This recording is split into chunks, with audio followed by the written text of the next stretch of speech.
오늘 함께 보실 말씀은 창세기 14장입니다.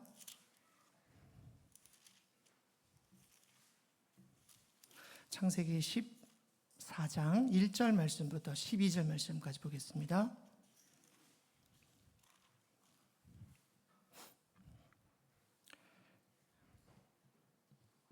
한 절씩 교독하고 12절 말씀만 합독하겠습니다.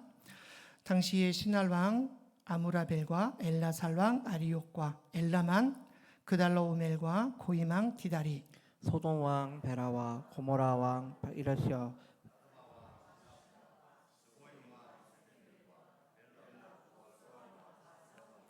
이들이 다 시딤 골짜기 곧 지금의 여매에 모였더라.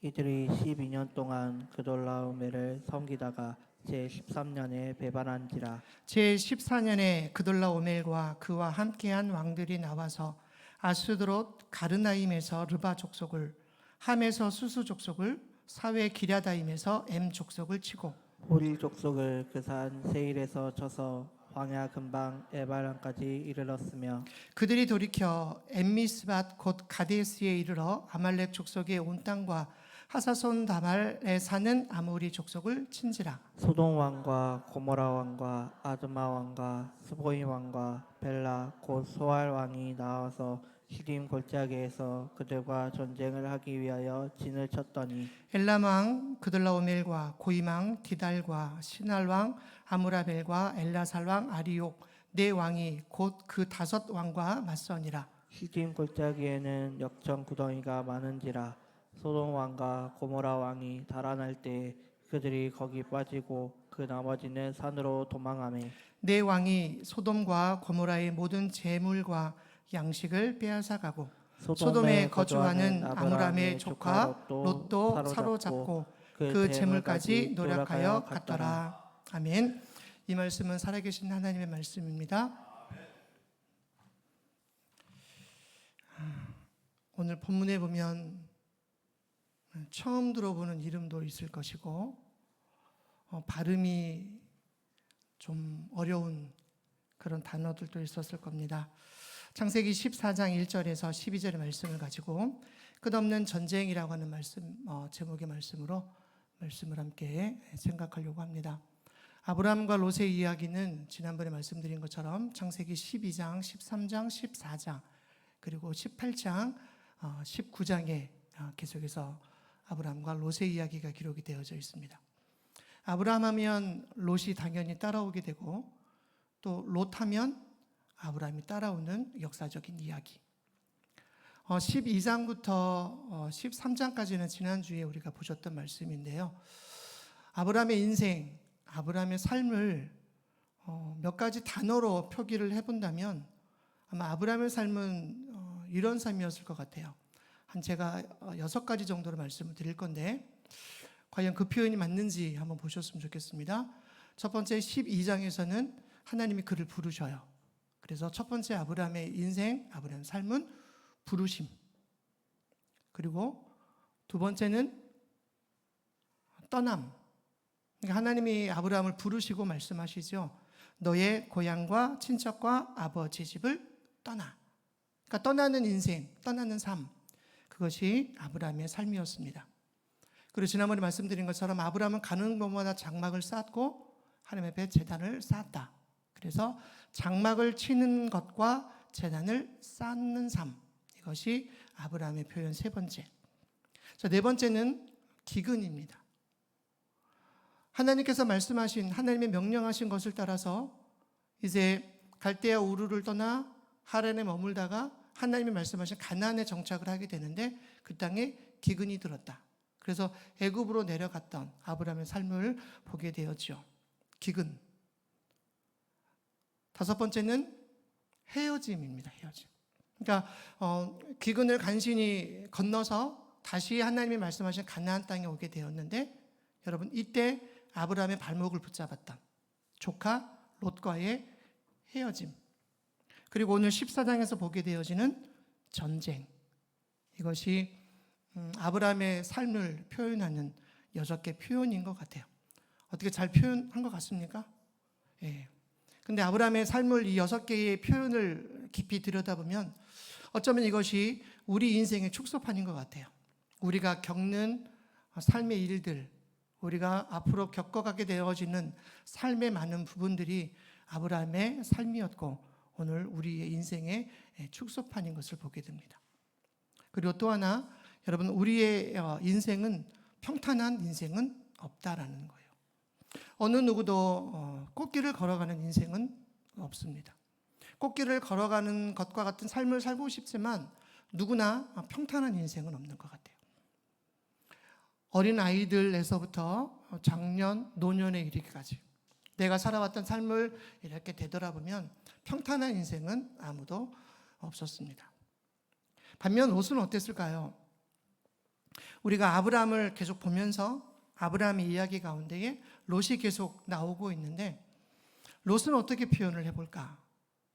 아무리 롯을 들춰보고 또 본문을 파헤쳐 봐도 롯을 한마디로 어떻게 정의하기는 쉽지는 않은 것 같아요. 그래서 저는 이렇게 정의를 해봤습니다. 롯의 표현 한 가지. 롯은 땅. 그는 아브라함을 쫓아다니면서도 아브라함과 함께 하면서도 그의 시선은 그리고 그의 삶은 늘 평안을 원했고 물된 동산과 같은 그런 삶을 원했던 롯을 발견하게 되죠. 그래서 저는 롯 하면 땅 이렇게 표현을 해보고 싶습니다. 아브라함과 롯의 이야기 중에 롯 하면 떠오르는 단어 그리고 롯의 이야기를 좀 보면서 러시아의 작가인 톨스토이의 세평의 땅이라고 하는 조그만 소설을 하나 소개시켜 드리려고 합니다. 세평의 땅의 주인공은 평생토록 주인집에서 머슴살이를 했어요. 어느 날 주인은 그가 나이도 많고 그동안 착실히 일했기 때문에 그를 불쌍히 여기고 이제 그에게 땅을 주어 그를 독립시키려 합니다. 그리고 그를 불러요. 그리고 이런 말을 합니다. 내일 해가 뜨는 순간부터 해가 질 때까지 내가 밟고 돌아오는 땅은 모두 너에게 주겠다. 단 해가 지기 전에는 돌아와야 한다. 평생을 머슴으로 살아온 그는 새벽을 기다리느라 산숨도 잠을 자지 못합니다. 그리고 날이 밝자마자 그는 달리기 시작을 합니다.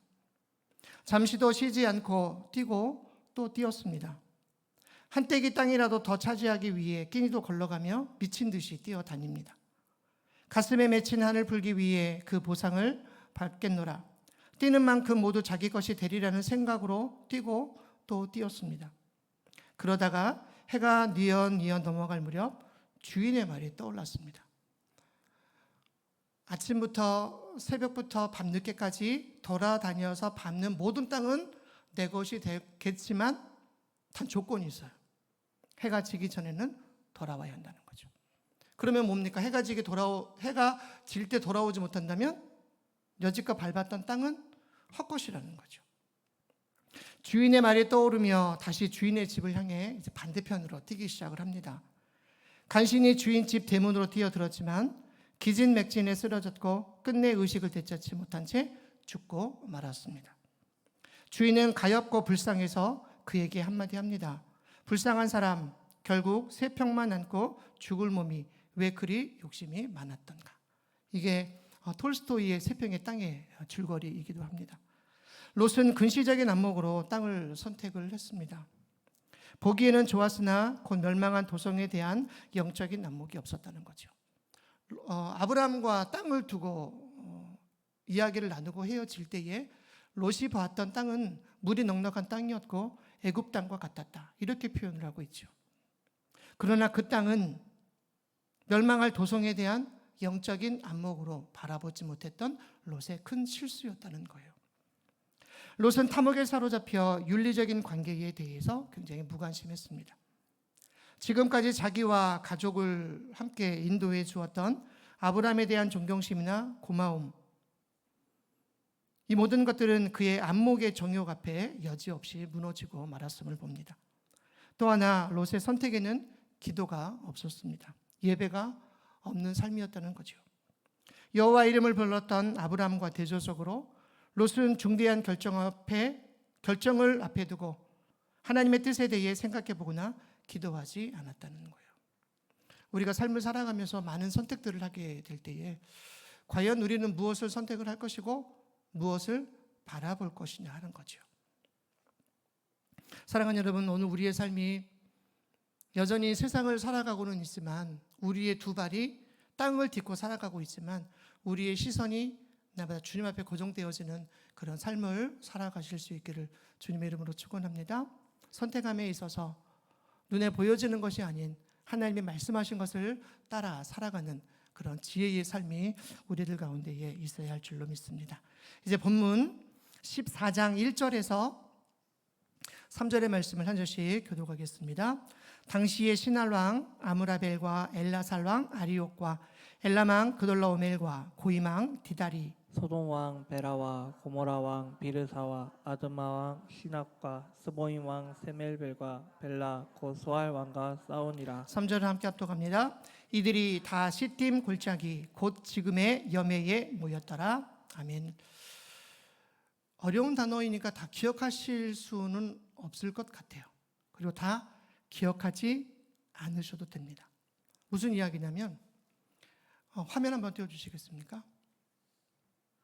첫 번째 화면, 아니요, 다음 거. 예, 화면 잘 보이시나요?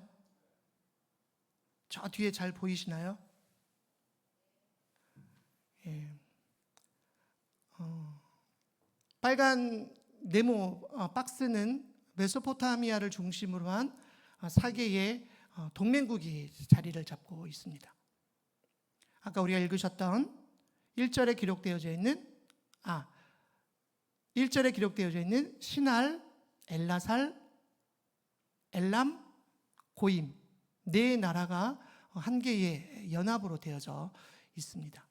그리고 파란색은 2절에 읽으셨던 소돔, 고모라, 아드마, 그리고 스보임, 벨라, 곧 소알 이렇게 얘기를 하는데요.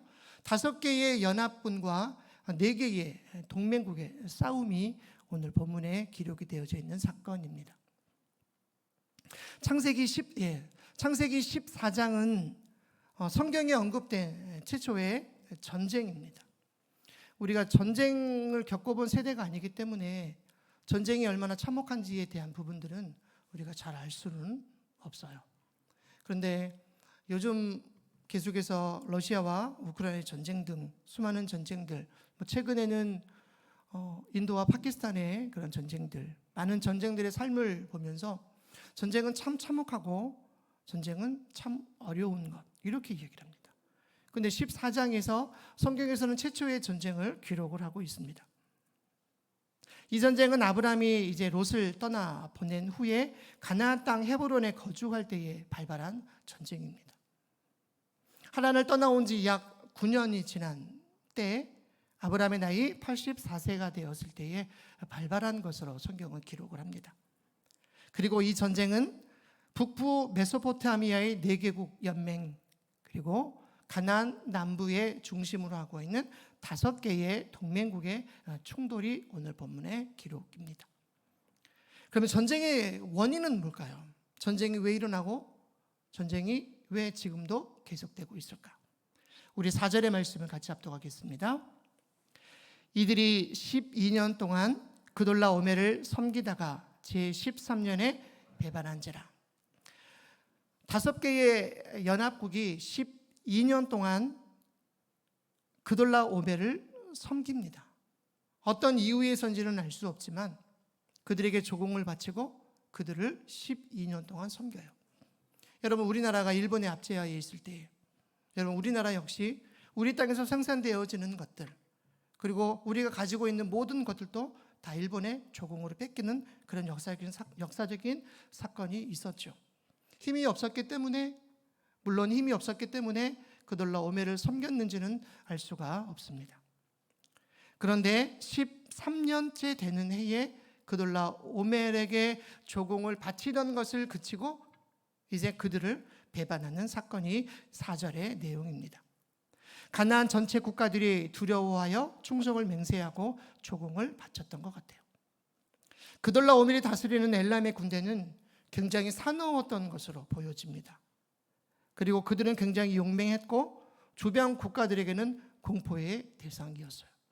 그러다 보니까 5개의 연합국이 여러분 그돌라오멜을 섬기고 12년 동안 그들 앞에 머리를 숙였다는 거죠. 사실은 힘이 두려워서 할 수 없이 굴복한 것이지 여러분 그들 마음 가운데에는 진심으로 충성한 것이 아니었음을 봅니다. 그러니까 그들의 힘에 굴복하고 있는 거예요. 단지 그들에게 충성하고 있는 것이 아니라 그들의 힘, 그들의 파워, 그리고 그들 앞에 매서운 군인들을 발 앞에 밟힐 것이 두려워서 그들은 12년 동안 그돌라오멜을 섬기고 있지요. 또 다른 전쟁의 원인은 아브라함이 약속의 땅에 오자마자 겪었던 무서운 기근이었습니다. 여러분 기근을 겪어보신 분들 혹시 주위에 계신가요? 우리 옛날에 어렸을 때, 우리 옛날에 뭐 소나무 껍데기도 벗겨 먹었다라는 그런 기근들. 요즘 아이들에게 물어보면 이렇게 얘기합니다. 아빠, 엄마, 라면 먹으면 되지. 왜 소나무 껍질 벗겨 먹어? 그런 세대들, 그런 세대. 여러분 무서운 기근을 겪어보신 분들은 참으로 기근이 힘들고 어려웠다라고 얘기를 하죠. 저희 어머니가 종종 하시는 얘기가 있어요.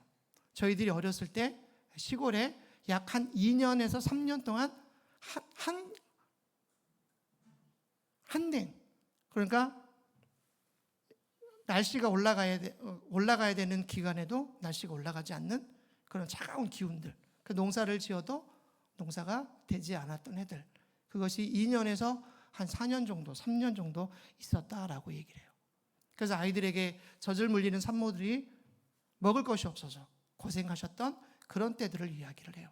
그런데 이것보다 더 무서운 기근으로 인해 그동안 바쳤던 조공들 그리고 조세가 이들날에 고통을 주었다는 거죠. 그러니까 기근이 드니까 먹고 사는 것 힘듭니다. 조공을 바치기가 어려워졌다는 거죠.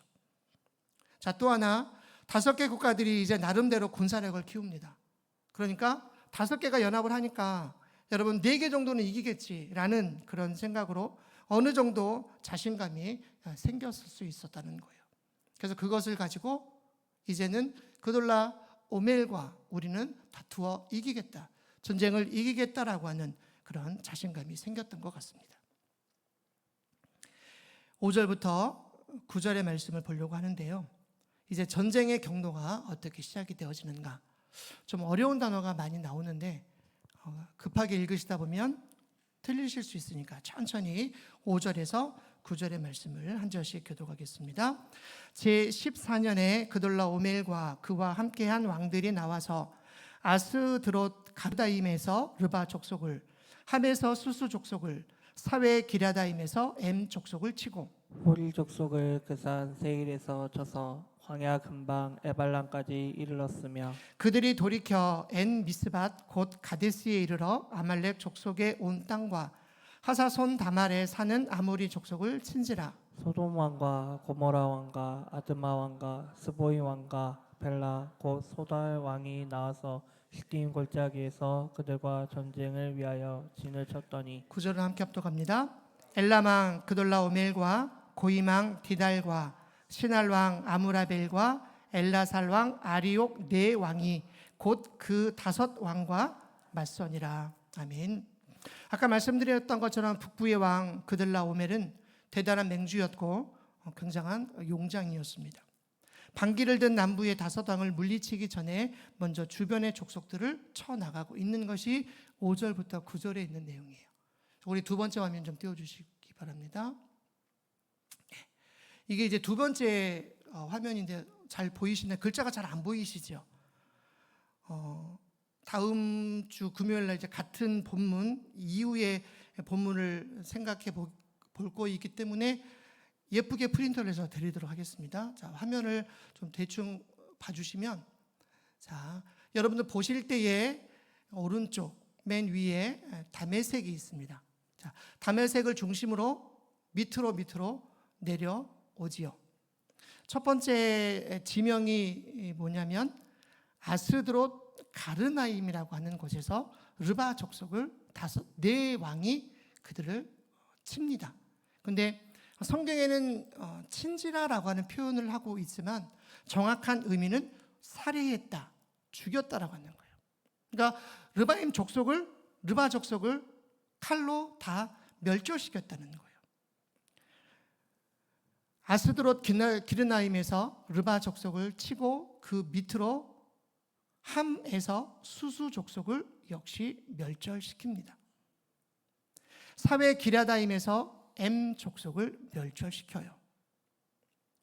그리고 유턴 비슷한 이렇게 돌아오는데 호리 족속을 세일산에서 치고 금방 엘 바란까지 이르렀다라고 성경은 기록을 합니다. 그리고 엔 미스밧 곧 가데스에 이르러 아말렉 족속 온 땅과 하사손 다말에 사는 아모리 족속을 멸절시켜요. 자, 그리고 나서 유턴해서 이제 어디에 그들이 머무르게 되냐면 시딤 골짜기라고 하는 곳에 그들이 머무르게 됩니다. 그래서 이 시딤 골짜기에서 가나안 남부에 있었던 5개의 연합군과 전쟁을 벌이고 있다는 거죠. 그러니까 시딤 골짜기에 오기 전까지 4개의 연합군은 내려오면서 하나하나의 족속을 다 멸절시키고 내려온다는 거예요. 그런데 성경을 우리가 잘 읽어가다 보면 5개의 연합군의 계략과 전략은 다메섹을 중심으로서 내려오는 것이 아니라 가나안 북부 쪽으로 이렇게 내려오는 거예요. 그들이 그렇게 전략을 짰고 그들이 그렇게 생각을 했습니다. 그래서 우리가 시딤 골짜기에서 접전을 벌이면 우리가 5개의 연합군을 이길 수 있을 것이다 라고 생각을 했다는 거죠. 아까 말씀드린 것처럼 반기를 든 남부의 5왕을 물리치기 전에 주변의 국가들을 하나씩 복속시키고 하나씩 멸절해 가고 있음을 봅니다. 살해했다. 다 죽여버렸다. 민족을 다 멸절시켰다는 거예요. 남부의 나라들이 반기를 들기 전에 본보기로 이 족속을 모조리 죽인 사건이 오늘 본문에 기록이 되어져 있습니다. 자, 전쟁의 결말을 한번 보겠습니다. 10절에서 11절 말씀 한 절씩 합독합니다. 시딤 골짜기에는 역청 구덩이가 많은지라 소돔 왕과 고모라 왕이 달아날 때에 그들이 거기 빠지고 그 나머지는 산으로 도망하매 내 왕이 소돔과 고모라의 모든 재물과 양식을 빼앗아 가고. 아멘. 자, 시딤 골짜기에서 5 나라의 연합군이 포진을 하고 진을 치고 있습니다. 그래서 북쪽에서 내려오는 4개의 연합군이 역청 구덩이에 빠지면 우리가 능히 승리할 것이다. 우리가 능히 이 전쟁에서는 그들을 이길 수 있을 것이다 라고 생각을 합니다. 여러분, 역청 구덩이는 주로 고고학에서 중요한 장소로 이야기를 하는데요. 지하에서 올라오는 석유 성분이 지표에 노출되면서 여러분 이게 하나의 구덩이가 되는 거예요. 우리 가끔씩 혹시 여러분들 모르시겠지만 어렸을 때 땅을 이렇게 파고 거기에 물을 붓고 흙을 부어가지고 그 다음에 거기 위에다 나무 같은 거를 이렇게 살짝 덮어놓는 그런 함정들이 있었습니다. 그렇게 안 놀아보셨나 보네요. 저희는 어렸을 때 그렇게 놀았던 것 같아요. 구덩이를 파고 거기에 물을 붓고 그 다음에 흙 같은 거로 살짝 덮어. 그러니까 흙을 넣으니까 이제 물이 아니라 완전히 진흙이 되면서 발이 푹 빠지죠. 시골 같은 데 가서 보시면 이렇게 생각하시면 될 것 같아요. 시골 같은 데 가서 보시면 그 인분 같은 모아놓은 그런 구덩이 혹시 보셨나요? 인분을 땅에 하고 거기다가 살짝 덮어놓습니다. 그럼 아이들이 모르고 지나가다가 발이 푹 빠지면 엄마한테 혼나죠. 네, 그 냄새. 그러면서도 부모님들은 그 냄새를 맡아가시면서도 자녀들을 시키셨던 그런 일들. 그러니까 이게 역청구덩이 이렇게 생각을 하시면 되는 거예요. 근데 그 역청구덩이가 얼마나 컸는지 여러분 5개의 연합군이 그곳에 빠지기를 기다리고 있었던 4개의 연합군의 삶이었다는 거예요.